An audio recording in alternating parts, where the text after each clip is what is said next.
different places. My suggestion would be to just Google the community center, and you'll get there every time. So yeah, driving up to the skate park, first thing you see, lots of parking. There is so much parking.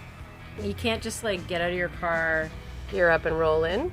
Because there's gravel. So basically you have to tiptoe through some gravel to get to the park. Or just gear up in the park itself, which is what we did. There's a nice block, which is good for grinding and jumping on and off of, but also for gearing up on. First thing I saw when I got there was there are porta potties. And at least one was accessible. Yeah. Having a porta potty is an important asset. Wink, wink. Asset. Nudge, nudge. Yeah. The first thing I noticed was not the porta potties. The first thing I noticed was the atmosphere. It's surrounded by big, giant trees and green space. It's probably one of the nicer backdrops to parks than we've seen so far.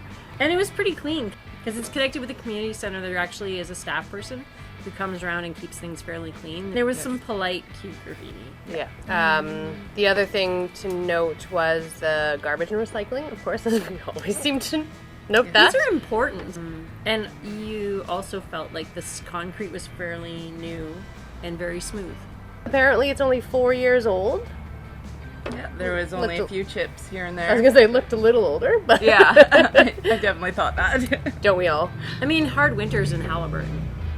Oh, one feature that I noticed there that is not at every park, and it's very welcome, is a sun shelter. We did notice when we got there that there were some bike racks. There's definitely not any public transit. We all felt there were a lot of interesting elements, different levels of doing stuff, but it seemed there was a bit of compression, so it made the diversity of elements challenging or uncomfortable to use. It could have used a little bit more space in order to make every element really usable and fun for roller skaters, and I think probably for skateboarders. There was a neat little spine in the middle, but it was hard to use. You want to know how I really felt about the half pipe? Yeah, tell us about how you felt about that. It was a little tight, actually. It was really steep, so it was hard to get up to the coping. Within the lazy river, there was at least 2 opportunities where you could carve.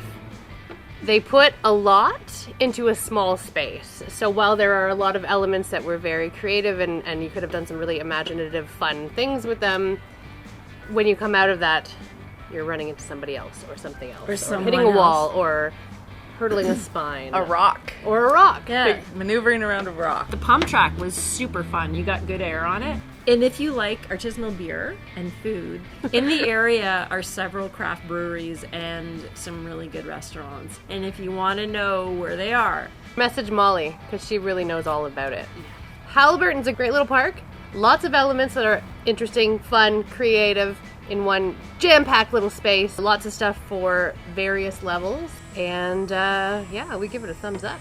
Haliburton. Would go again. Would go again. it's a bit like summer in Haliburton. You're just trying to pack a whole bunch of really great stuff into a really small time frame. Got it all. Yes, exactly. Yeah. Next time on Rollerpark Review, where are we going? Madoc. Yay! Another road trip. Yep. Gonna go visit some caterpillars. And they've got some sweet treats. Yes. Stay tuned. Bye. They had to get really early Wave. for that.